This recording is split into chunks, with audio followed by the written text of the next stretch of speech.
Good morning everybody. Today I want to say a few words about fracking, and last night I was at a public meeting in Dover. There was about almost 200 people there.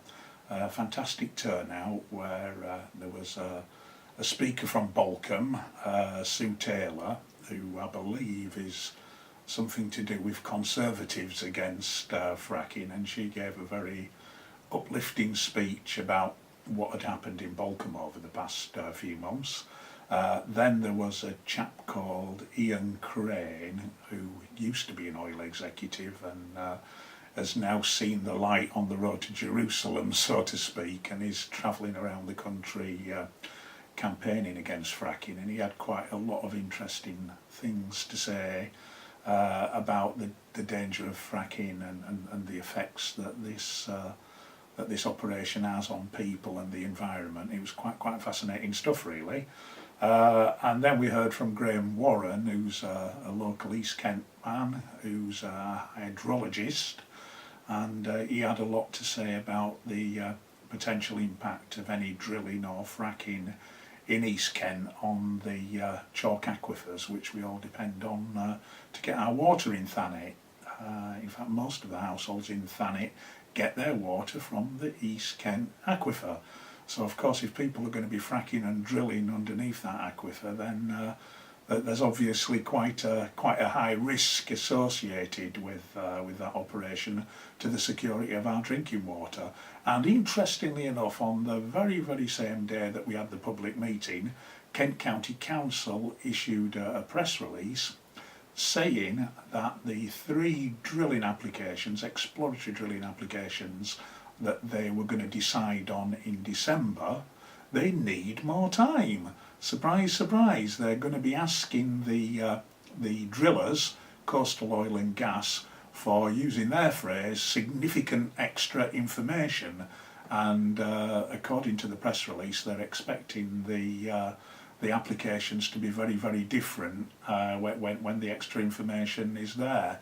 So obviously Kent County Council's got some very serious concerns about the standard of the applications, and they've got some very serious concerns about the environmental impact and the safety of fracking.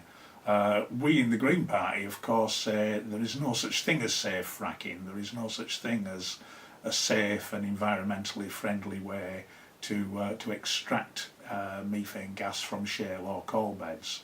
It's dangerous, it's been proved to be dangerous, and it shouldn't be happening in this country, and we're the only party who are saying that. And interestingly enough, talking of the Green Party, we had a little bit of a coup. We discovered that Kent County Council has got £153 million of its pension fund invested in companies that frack around the world, and certainly having that level of investment in fracking companies really doesn't make good transparency and open government when at the same time you're going to be deciding on fracking applications. So there's a massive conflict of interest, and Kent County Council should disinvest. But there again, what difference does that make to Kent County Council? They've got £14 million invested in cigarette companies when they are legally required now, because they're in charge of public health, to be campaigning against smoking. How sick can you get? Invest in fracking and grant applications for fracking, campaign against smoking, and invest in cigarette companies. That really says a lot about the transparency and openness of our local government, and certainly I'm going to be campaigning to try to stop that hypocrisy and those double standards that seem to prevail in the public sector.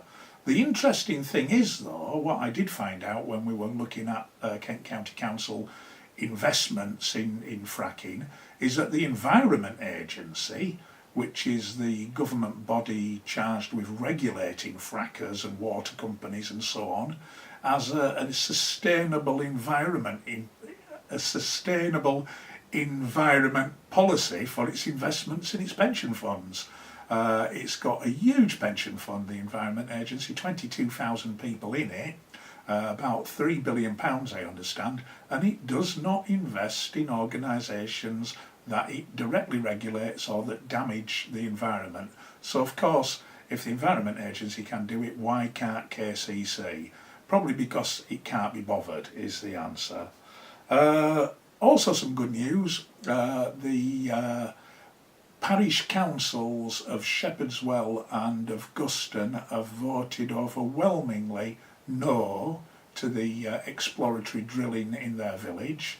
So certainly it seems to me that the local community are now beginning to campaign very, very strongly, and their representatives at the parish council have voted unanimously to oppose the drilling, the exploratory drilling for gas on their doorstep. So that's a good sign.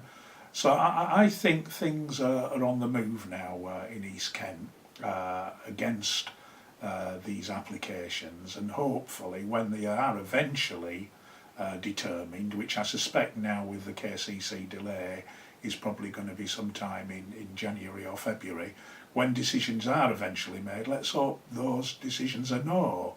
But having said that, if the applications get through and if drilling does start taking place in Tilmanston, Guston and in Woodnesborough and Shepherd's Well, then certainly the people of Thanet need to think about what they should be doing, because, as I said, we depend virtually exclusively upon the chalk aquifers underneath where that drilling's taking place for our water supplies in Thanet. So we've got a vested interest as well to make sure that those applications can't go through.